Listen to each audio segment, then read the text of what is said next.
Of all the battles we fight with our own bodies, the war against belly fat often feels the most personal, the most frustrating, and the most profoundly misunderstood. Have you ever stood in front of the mirror after weeks of diligent effort, perhaps after countless crunches and salads, only to be met with the same stubborn softness around your middle? You pull at your jeans, wondering why they still feel tight, why the reflection staring back at you doesn't seem to match the sacrifice you've put in.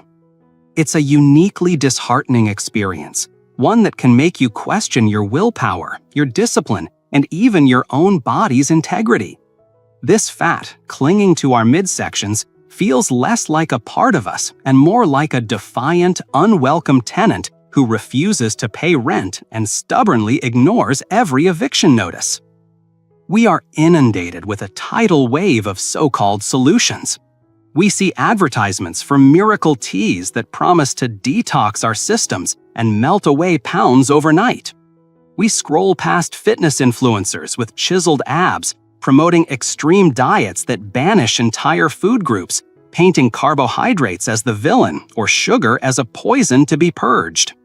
We hear whispers of secret workout routines that can supposedly sculpt a six-pack in a matter of days. I have walked that path.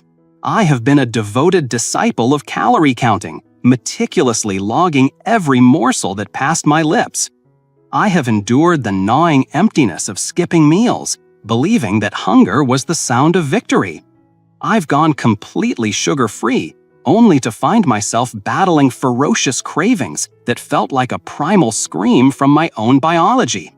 I have poured money into fad diets, each one a new promise of a quick and easy transformation, only to be left with the same result: temporary, fleeting change followed by a swift and demoralizing return to the starting point, often with a renewed sense of failure. But what if the entire premise of this war is wrong? What if the aggressive, restrictive, and punishing tactics we've been taught to use are precisely the reason we keep losing? After years of this exhausting cycle of trial, error, and eventual disillusionment, a profound realization began to dawn on me. The secret to addressing stubborn belly fat isn't about finding a more extreme diet, a more punishing workout, or a more expensive supplement. It is not about starvation, suffering, or declaring a bitter war on your favorite foods.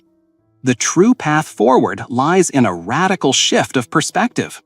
It requires embracing a consistent, balanced, and compassionate approach that your body can not only tolerate but actually thrive on. It is about making peace, not war. It is about understanding, not punishing. Today, I want to pull back the curtain and share with you not just a meal plan, but a philosophy. This is the narrative of what I eat in a typical day to feel lean, vibrant, and energized, and to gradually, sustainably, and gently encourage my body to let go of that stubborn midsection fat. It is a journey accomplished not through deprivation, but through nourishment, not through guilt, but through enjoyment. This is about reclaiming the pleasure of food while still honoring the goals you have for your health and your body. Before we delve into the specific meals that structure my day, it is absolutely essential to first lay the groundwork, the psychological and philosophical bedrock upon which this entire approach is built. Without this mental shift, any dietary change is merely a temporary tactic, destined to fail when willpower inevitably wanes. The most significant secret, the true starting point for this transformation, is to fundamentally change how you think about the process of eating for fat loss. For years, my mindset was my greatest enemy. I operated from a place of fear, restriction, and self-flagellation. I believed that to achieve my goals, I had to suffer. This is the great lie of the diet industry, a lie that keeps us trapped in a cycle of shame and failure. The real path to a healthier body begins in the mind. The first and most powerful commitment I made was to abandon the concept of the crash diet entirely. Crash diets are the nutritional equivalent of sprinting a marathon. You might start with an impressive burst of speed, seeing the number on the scale drop rapidly in the first week, but you are guaranteed to burn out, collapse, and likely injure yourself in the process. Physiologically, severe calorie restriction sends a panic signal to your body. It doesn't know you're trying to fit into a new pair of pants for a wedding in Santa Monica. It thinks you're stranded in the wilderness with no food source. In response, it triggers a cascade of survival mechanisms. Your metabolism, the engine that burns calories, slows down to conserve precious energy. Your body begins to break down muscle tissue for fuel, as it is more metabolically expensive to maintain than fat. This is why so many crash dieters end up skinny fat, weighing less but with a higher body fat percentage and a weaker, softer physique. The initial water weight you lose comes rushing back the moment you return to normal eating. And because your metabolism is now slower, you often regain the fat and then some. This is the cruel rebound effect that leaves so many people feeling more defeated than when they started. Hand in hand with abandoning crash diets is the liberation from extreme restriction. For a long time, I created lists of good foods and bad foods. Eggs, chicken, and broccoli were angels. Bread, pasta, and the occasional cookie were demons to be vanquished. This moralization of food is not only mentally exhausting, but also deeply counterproductive. When you label a food as forbidden, you imbue it with a seductive, almost magnetic power. You don't just want a cookie, you obsess over it. It occupies prime real estate in your mind until you finally give in. And what happens then? The floodgates of guilt open. I've ruined my diet, you tell yourself. I have no willpower. I might as well just eat the whole box and start again on Monday. This is the all-or-nothing cycle, a self-fulfilling prophecy of failure. The alternative is to neutralize food. There are no good or bad foods. There are simply foods that are more or less nutrient-dense, and foods you eat more or less often. A slice of pizza isn't a moral failing. It's a combination of protein, fat, and carbohydrates.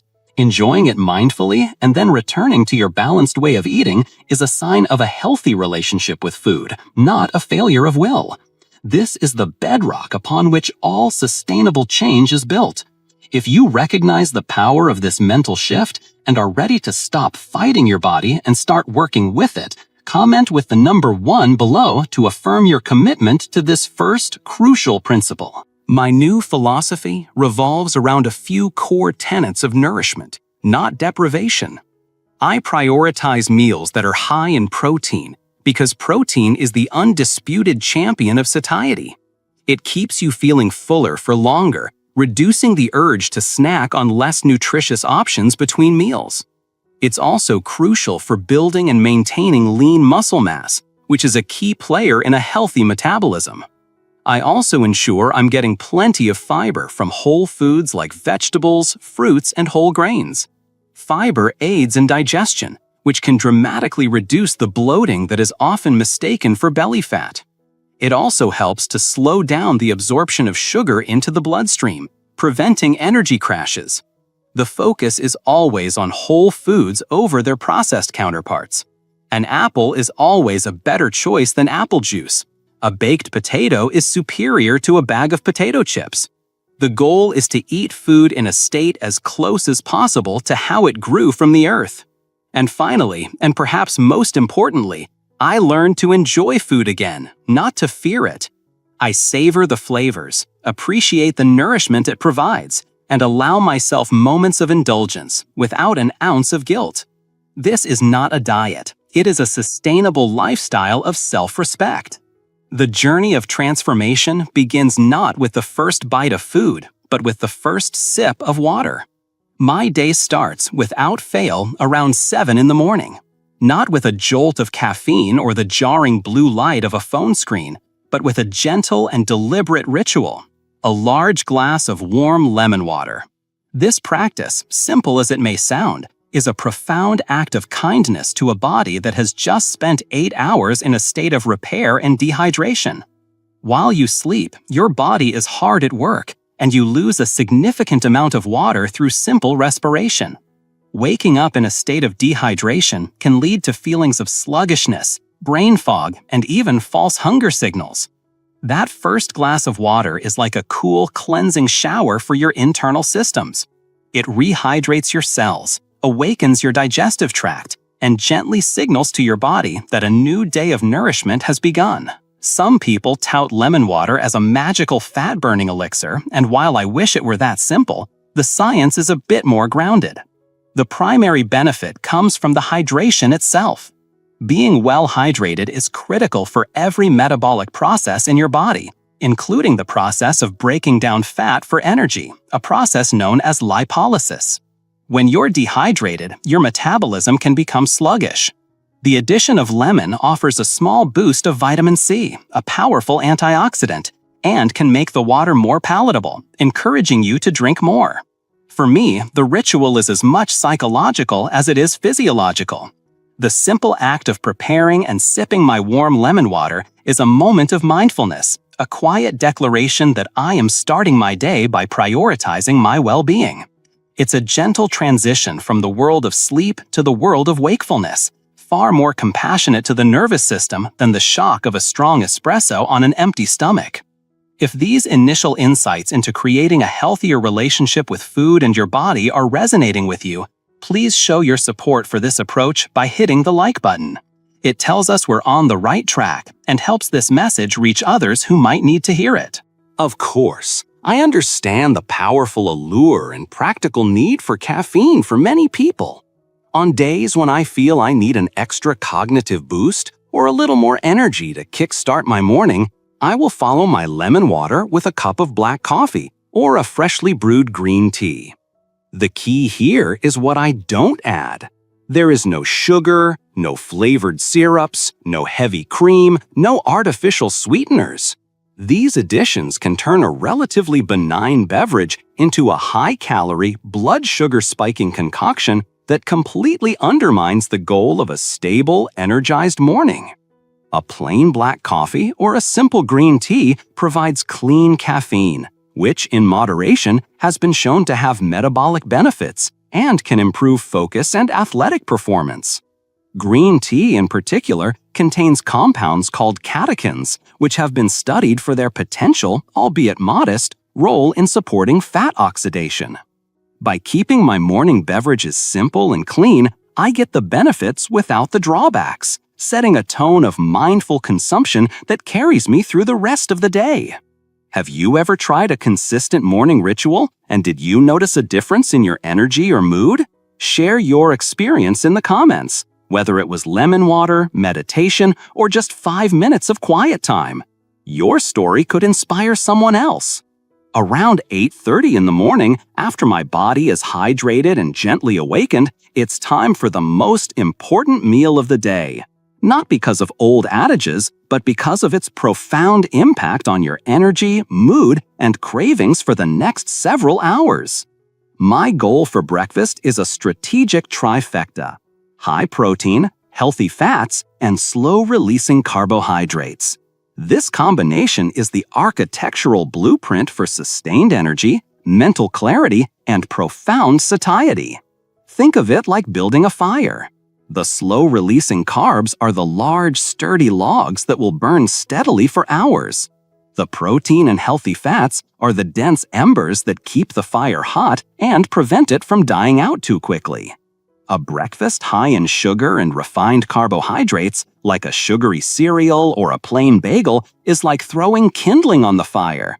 It creates a big, impressive flame that quickly dies out, leaving you cold, hungry, and craving more fuel just an hour or two later. A typical breakfast for me is a perfect illustration of this principle in action. I'll usually scramble 2 whole eggs. For years, I was caught up in the misguided fear of dietary cholesterol and would opt for egg whites only. However, we now understand that for most people, dietary cholesterol has little impact on blood cholesterol. The yolk is a nutritional powerhouse, packed with essential vitamins like D, B12, and choline, which is vital for brain health. More importantly, the yolk contains fat and protein that contribute significantly to the feeling of fullness. Paired with the eggs is a single slice of high-quality whole grain toast. I often choose Ezekiel bread, which is made from sprouted grains, making it easier to digest and higher in protein and fiber than traditional whole wheat bread. This isn't the empty, refined white bread that digests in minutes. This is a complex carbohydrate source that provides a slow, steady release of glucose into the bloodstream, preventing the dreaded blood sugar spike and subsequent crash. To complete the trifecta, I add a source of healthy fat. This often comes in the form of half a small, ripe avocado, mashed onto the toast or sliced on the side. Avocado is a fantastic source of monounsaturated fats, the same heart-healthy fats found in olive oil. These fats are incredibly satiating and play a crucial role in hormone production and the absorption of fat-soluble vitamins. If I don't have an avocado on hand, a tablespoon of natural peanut or almond butter on the toast serves the same purpose, providing both healthy fats and an extra hit of protein. To add volume, hydration, and micronutrients without adding significant calories, I'll often have a few slices of crisp cucumber or a handful of sweet cherry tomatoes on the side. This breakfast is a masterclass in metabolic efficiency. The protein from the eggs and toast rebuilds tissues and keeps me full. The healthy fats from the avocado provide long-lasting energy and satisfaction. The fiber and slow carbs from the toast and vegetables ensure my energy levels remain stable and my mind stays sharp. I can comfortably go for 3 to 4 hours without even thinking about food, completely free from the distraction of hunger pangs or the foggy-headed feeling that comes from a sugar crash. It is quick, delicious, and sets a powerful precedent for a day of balanced, intentional eating. This balanced approach to breakfast is our second pillar of sustainable energy and fat loss. If the idea of a breakfast that keeps you full and focused for hours resonates with you, let us know by commenting with the number 2 below. As midday approaches, typically around 12:30, the goal for lunch is to build upon the stable foundation laid by breakfast. This meal is designed to refuel the body and brain for the second half of the day, without inducing the dreaded post-lunch slump, that heavy, bloated, sleepy feeling that sends so many people reaching for another cup of coffee or a sugary snack around 3 p.m. The formula for lunch remains consistent with the overall philosophy: a perfect balance of lean protein, high-quality fiber, and healthy carbohydrates, all sourced from whole foods. This is what I call a power meal, one that energizes rather than enervates. A staple lunch for me, especially on busy weekdays, consists of about 4 ounces of grilled chicken breast or a beautiful fillet of baked salmon. Chicken provides a fantastic source of lean protein, essential for muscle repair and satiety. Salmon offers the same high-quality protein, but with the incredible added benefit of omega-3 fatty acids, which are renowned for their anti-inflammatory properties and their crucial role in brain health. Inflammation is a hidden stressor on the body that can contribute to fat storage, so including anti-inflammatory foods like salmon is a strategic move.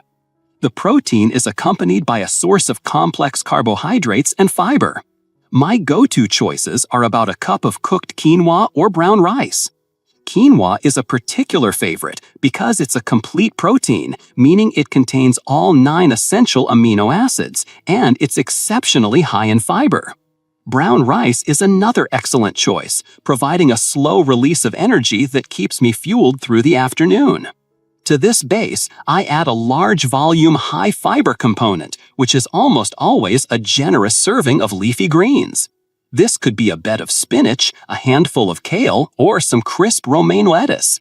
These greens are incredibly nutrient-dense but low in calories, meaning they fill up my plate and my stomach, contributing to a feeling of fullness without weighing me down. They are also packed with vitamins, minerals, and yet more fiber to support healthy digestion and prevent bloating. The entire bowl is brought together with a simple, clean dressing made from a drizzle of extra virgin olive oil, a squeeze of fresh lemon juice, and a pinch of salt and pepper. This dressing provides another dose of healthy monounsaturated fats from the olive oil, enhancing the absorption of the nutrients from the vegetables. Sometimes, for extra creaminess and another layer of healthy fats, I might add a quarter of an avocado or a dollop of hummus. The result is a meal that is both substantial and light. It satisfies my hunger completely, replenishes my energy stores, and keeps my mind clear and focused for the tasks ahead. There's no heavy, greasy feeling, no digestive distress, just clean, efficient fuel. One of the greatest secrets to making this kind of lunch a consistent reality, especially for those with demanding schedules, is the art of meal prepping. This doesn't have to be some elaborate 7-day container stacking extravaganza you see online. It can be as simple as cooking a larger batch of chicken breast and quinoa on a Sunday evening. This small investment of time saves an immense amount of mental energy and decision-making during the week. When lunchtime arrives, instead of scrambling to find something healthy or succumbing to the temptation of takeout, my power meal is already 90% assembled. I just need to combine the pre-cooked components with some fresh greens and a quick dressing. This proactive approach is a game changer for consistency.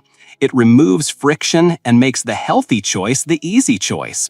If you find this type of valuable, practical content helpful for your own health journey, we would be incredibly grateful if you would subscribe to the channel and turn on the notification bell. That way, you won't miss out on future deep dives into living a healthier, more vibrant life. Let's talk about the late afternoon, that perilous window of time between 3 and 4 o'clock. For many, this is the Bermuda Triangle of healthy eating. A time when energy levels dip, focus wanes, and the siren call of the office vending machine or the corner coffee shop's pastry case becomes almost irresistible. This is where a strategic, well-planned snack becomes not an indulgence, but a crucial tool for metabolic management. The goal of the afternoon snack is twofold: to bridge the gap between lunch and dinner, preventing you from arriving at your evening meal ravenously hungry, and to stabilize your blood sugar, heading off that late afternoon junk food spiral before it even begins. Arriving at dinner in a state of extreme hunger is a recipe for disaster. It's when we are most likely to eat too quickly, ignore our body's fullness cues, and overconsume calories. A smart snack acts as a preemptive strike against this behavior. My approach to snacking is to keep it simple, nutrient-dense, and generally under 250 calories. I have a rotation of a few trusted options that I know will satisfy me and support my goals. One of my absolute favorites is a crisp, juicy apple paired with a tablespoon of natural almond butter. This combination is a masterpiece of nutritional synergy. The apple provides fiber, water, and natural sweetness that can curb a sugar craving, while the almond butter delivers a satisfying dose of protein and healthy fats. The combination of fiber and fat slows down digestion, leading to a very stable and sustained energy. It feels like a treat, but it's working hard for your body. Another excellent option, particularly if I'm craving something creamy, is a single-serving cup of plain, unsweetened Greek yogurt. Greek yogurt is a protein powerhouse, and I'll often stir in a teaspoon of chia seeds. These tiny seeds are nutritional giants. They are packed with fiber, omega-3s, and when they come into contact with the liquid in the yogurt, they swell up, creating a thicker, more pudding-like texture that adds to the feeling of fullness. For days when I've had a workout or I'm particularly busy and need something I can consume on the go, a simple protein shake is a fantastic solution. I'll blend 1 scoop of a clean, high-quality protein powder with an unsweetened plant-based milk, like almond or oat milk, and a small handful of frozen berries. The berries add flavor, antioxidants, and fiber without a lot of sugar, and the protein provides that essential satiety factor. Each of these snacks is a deliberate choice designed to deliver a specific nutritional benefit. They are not mindless handfuls of pretzels or healthy granola bars that are often laden with hidden sugars and processed oils. By being intentional with my snacking, I turn that challenging late afternoon period into an opportunity to further nourish my body, maintain my energy levels, and ensure that I approach dinner in a calm, controlled, and mindful state. It's a small habit that pays huge dividends in the overall success of my health strategy. Mastering lunch is the third pillar, the key to conquering your afternoon. If you're ready to make midday meals a source of power instead of a prelude to a nap, comment with the number 3 to show your support. As the day winds down and evening approaches, the philosophy for dinner shifts slightly. While breakfast was about building energy for the day ahead, dinner, which I typically eat around 6:30, is about providing light but deeply satisfying nourishment that supports the body's overnight recovery and repair processes without burdening the digestive system. Going to bed feeling overly full, stuffed, or bloated can significantly interfere with sleep quality, and poor sleep is a major, often overlooked, contributor to weight gain, particularly around the midsection. When you're sleep-deprived, your body produces more ghrelin, the hunger hormone, and less leptin, the satiety hormone. It also increases production of the stress hormone, cortisol, which has a notorious reputation for encouraging the storage of visceral fat, the dangerous type of fat that surrounds your organs.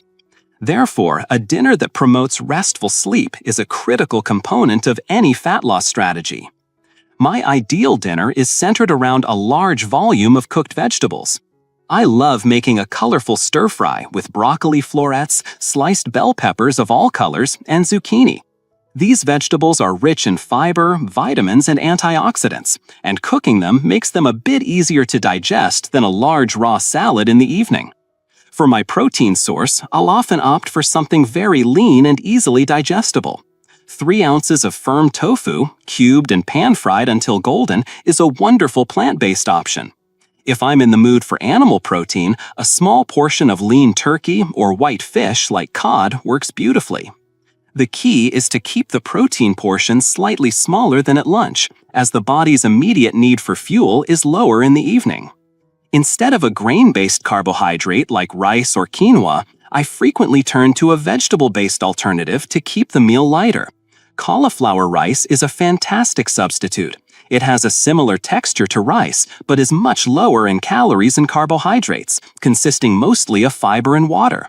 Another great choice is a small portion of roasted sweet potato, which provides a slow-releasing carb that is rich in nutrients like beta-carotene and can actually support the production of serotonin, a precursor to the sleep hormone melatonin.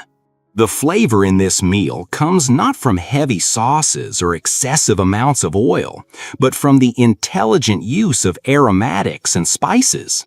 I'll start by sautéing some minced garlic in a small amount of olive or avocado oil, and then I'll season the stir-fry generously. I particularly love a combination of cumin, turmeric, and black pepper. Turmeric contains curcumin, a compound with powerful anti-inflammatory properties, and its absorption is enhanced by piperine, a compound found in black pepper. This meal is the perfect symphony of nourishment and comfort. It's flavorful, texturally interesting, and deeply satisfying, yet it leaves me feeling light and comfortable. It provides my body with the nutrients it needs to repair and recover while I sleep, setting the stage for a night of deep restorative rest, which is in itself one of the most powerful fat loss tools we have at our disposal. What is your go-to healthy dinner that leaves you feeling satisfied but not stuffed? We are always looking for new ideas, so please share your favorite recipes or meal concepts in the comments below. The period after dinner, typically around 8 o'clock in the evening, can be another challenging time for cravings. For many of us, this is when we unwind, perhaps by watching a movie or reading a book, and the habit of reaching for a sweet or salty snack is deeply ingrained. It's often not driven by true physical hunger, but by psychological cues, boredom, stress, or simply the ritual of having a treat to cap off the day. Recognizing this distinction is the first step in managing it effectively. Instead of fighting these cravings with sheer willpower, which is a finite resource, I have a few gentle strategies to satisfy the desire for a little something without derailing my progress. The first and most common is to indulge in a small, high-quality piece of dark chocolate, specifically one with a cacao content of 70% or higher. This type of chocolate is relatively low in sugar and is a good source of antioxidants and magnesium, a mineral that can help with relaxation. A single square is often enough to satisfy the craving for sweetness with its rich, complex flavor, providing a sense of closure to the day's eating. Another wonderful post-dinner ritual is to brew a warm, comforting cup of herbal tea. I find that chamomile tea is particularly effective in the evening. It's naturally caffeine-free and has been used for centuries to promote relaxation and sleepiness. The warm liquid is also soothing to the digestive system. Ginger tea is another excellent choice, as it can aid digestion and has a pleasantly spicy flavor that can be quite satisfying. The simple act of sipping a warm beverage can fulfill that hand-to-mouth habit and provide a sense of comfort and ritual that we often seek from snacks. And then there's a surprisingly effective, almost comically simple trick that works wonders for shutting down cravings: brushing my teeth. It sounds strange, but there's a powerful psychological and physiological mechanism at play. The clean, minty freshness in your mouth sends a strong signal to your brain that the eating window for the day is officially closed. The taste of mint doesn't pair well with most foods, which helps to reduce their appeal. And on a subconscious level, nobody wants to have to brush their teeth all over again. It's a clear, definitive boundary that helps to break the cycle of mindless evening munching. This thoughtful approach to evening nourishment and cravings is our fourth critical pillar. If you see the wisdom in creating a dinner and post-dinner routine that supports both satisfaction and sleep, show your agreement by commenting with the number 4 below. Now, reflecting on this balanced and sustainable approach, it's crucial to also acknowledge the path that led me here. A path littered with well-intentioned mistakes and healthy habits that were actually sabotaging my progress. Understanding these pitfalls is as important as knowing what to do, because they are incredibly common traps that many people fall into. The first and most significant mistake I used to make was consistently skipping breakfast. I fell for the myth that by cutting out this meal, I was saving calories for later in the day. The reality was the complete opposite. Starting my day on an empty stomach sent my blood sugar plummeting and spiked my cortisol levels. By mid-morning, I was not just hungry, I was irritable, unfocused, and hangry. This state of primal hunger led me to make poor food choices at lunchtime, often opting for something quick, heavy, and high in refined carbs to get a rapid energy hit. Furthermore, this morning famine made me overeat throughout the rest of the day, and especially in the evening, as my body desperately tried to compensate for the early deficit. It was a classic case of my body outsmarting my clever calorie-saving tactic. Another major error was my over-reliance on liquid nutrition, particularly smoothies. I went through a phase where I thought a giant fruit smoothie was the epitome of a healthy breakfast or lunch. While the ingredients were often healthy in isolation, fruits, yogurt, sometimes spinach, I was missing a crucial physiological process: chewing. The act of chewing and the process of whole foods breaking down in your stomach sends powerful satiety signals to your brain. Liquid calories, on the other hand, are consumed quickly and bypass many of these signaling mechanisms. I could drink an 800-calorie smoothie and feel hungry again an hour later, whereas an 800-calorie solid meal of chicken, avocado, and vegetables would keep me full for hours. I wasn't getting the same satiety bang for my buck, which led to a higher overall calorie intake. It's so easy to fall into these common traps. If you've ever found yourself making similar mistakes, please know you're not alone. Sharing this kind of information is what our community is all about. If you're getting value from this, please consider hitting the subscribe button and joining our journey of learning and growing together. My approach to exercise was also deeply flawed. I was a cardio fanatic, believing that the only way to burn fat was to spend hours on the treadmill or elliptical. I would log mile after mile, and while I did lose some weight on the scale, I was perpetually frustrated. I felt weak, my body lacked tone, and the stubborn fat around my middle seemed completely unaffected. I was neglecting the single most important type of exercise for changing body composition: strength training. I was losing muscle along with fat, which, as I now know, was slowing down my metabolism. It was only when I shifted my focus to building strength through weightlifting, incorporating it alongside moderate cardio, that I began to see the lean, toned physique I was after. The muscle I built acted like a metabolic furnace, burning more calories even when I was at rest. The combination of losing fat while building muscle is what truly reshapes the body and incinerates that stubborn belly fat. Finally, two more subtle but equally damaging mistakes were mindless snacking and falling for detox scams. I would keep a bag of healthy trail mix at my desk, grabbing handfuls throughout the day without paying attention. A single handful of nuts and dried fruit can be a healthy snack, but 7 mindless handfuls can add up to more calories than a full meal. Portion control and mindfulness are just as important for healthy foods as they are for anything else.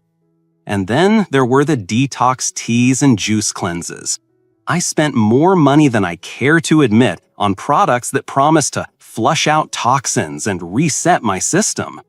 The truth is, your body has a highly sophisticated and effective detoxification system already built in: your liver and kidneys. These detox products are often just expensive laxatives that cause you to lose water weight, creating the illusion of fat loss. As soon as you stop using them and rehydrate, the weight comes right back. It's a marketing scam that preys on our desire for a quick fix. Trust me, you do not need a $50 tea to lose fat. You need consistency, patience, and real whole food. This recognition of past mistakes forms the 5th pillar of our strategy: learning what not to do. If you've ever fallen for one of these myths and are now ready to embrace a more evidence-based approach, comment with the number 5 to mark this important lesson. So, with this comprehensive understanding of the philosophy, the daily meal structure, and the common pitfalls to avoid, how do you make this all work for you in your own busy, unique life? The key is not to try and replicate my exact day perfectly, but to adopt the underlying principles and adapt them to your own preferences, schedule, and lifestyle. The goal is consistency, not perfection, and creating systems that make consistency easier is the ultimate strategy for long-term success. One of the most impactful habits you can build is to prep your proteins in bulk. Take an hour or 2 on a Sunday and grill a few chicken breasts, hard-boil a dozen eggs, or bake a large fillet of salmon. Store them in containers in the fridge. This single act dramatically simplifies the process of assembling high-protein breakfasts and lunches throughout the week, removing one of the biggest barriers to healthy eating, the "what should I make" dilemma. Hydration is another non-negotiable pillar of success, and it extends far beyond the morning lemon water. Make it a goal to drink water consistently throughout the day. Aiming for 2 to 3 liters is a great target for most people. I keep a large, reusable water bottle on my desk at all times, making it a constant visual reminder. Proper hydration is crucial for energy levels, aids digestion, helps to flush out excess sodium, which can cause bloating, and can even act as a natural appetite suppressant. Often, when we think we're hungry, we're actually just thirsty. Before reaching for a snack, try drinking a large glass of water and waiting 15 minutes. You might be surprised at how often the hunger disappears. What's your best trick for staying hydrated throughout the day? Do you use a special bottle, set reminders on your phone, or infuse your water with fruit? Share your tips in the comments to help out the community. Movement is, of course, a critical piece of the puzzle, but it doesn't have to mean spending hours in the gym every day. While structured exercise like strength training is incredibly beneficial, don't underestimate the power of simply moving more in your daily life. This is often referred to as NEAT, or non-exercise activity thermogenesis, And it accounts for all the calories you burn outside of sleeping, eating, and formal exercise. One of the most powerful and accessible forms of NEAT is a daily walk. I make it a priority to go for a brisk 30-minute walk every single day. It could be in the morning to catch the sunrise, during my lunch break to clear my head, or in the evening with my family to wind down. Walking is a low-impact activity that is fantastic for cardiovascular health, helps to manage stress by lowering cortisol levels, and aids in fat burning without placing excessive strain on the body. It's a gentle, sustainable form of movement that compounds over time to produce remarkable results. Perhaps the most underrated and most powerful secret weapon in the fight against belly fat is something that doesn't happen in the kitchen or the gym at all. It's what happens in your bedroom: sleep. Prioritizing 7 to 9 hours of high-quality sleep per night is an absolute game-changer. As I mentioned earlier, a lack of sleep wreaks havoc on the hormones that control your appetite and stress levels. Belly fat, particularly the dangerous visceral fat, has a very close relationship with the stress hormone cortisol. When you are chronically stressed and sleep-deprived, your cortisol levels remain elevated, signaling your body to store fat in your abdominal area.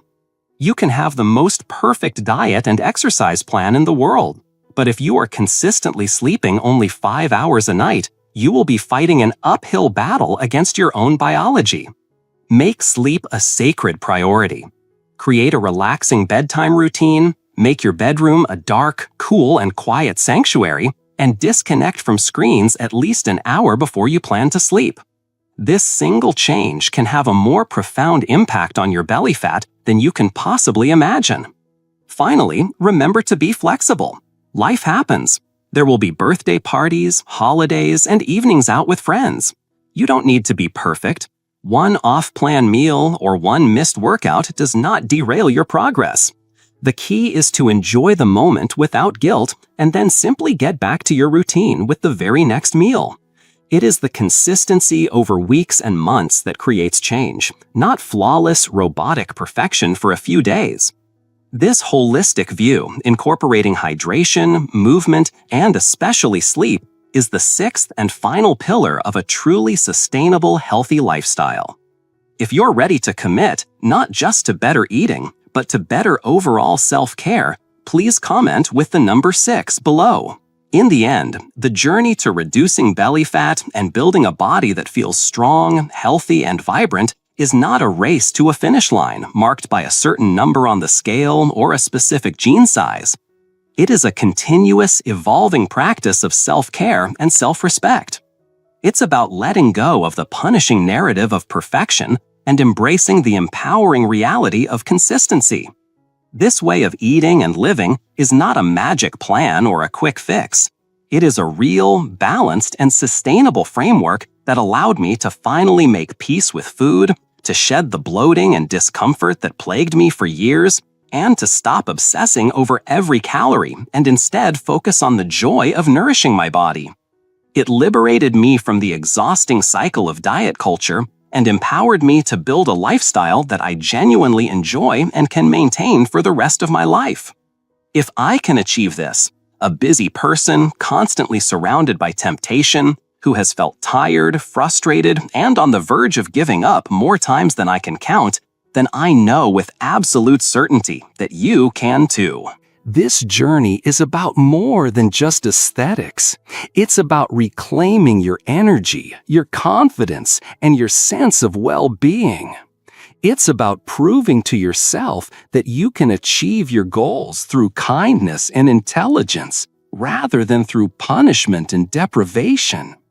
It's about building a relationship with your body based on trust and mutual respect, where you provide it with the nourishment it needs, and in return, it rewards you with strength, vitality, and health.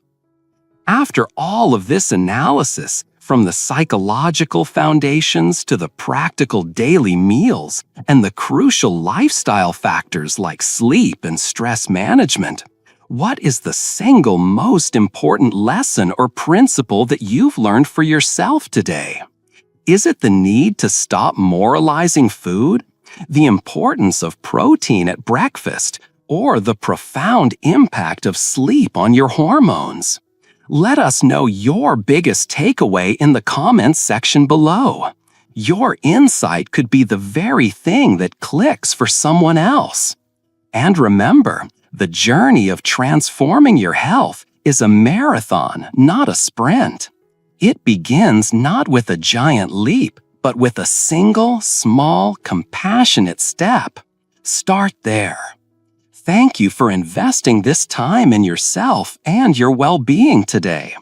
If this article has brought you value and new perspective, we would be so grateful if you would support the channel by hitting the like button, subscribing, and turning on that notification bell so you never miss another deep dive into creating a life you love.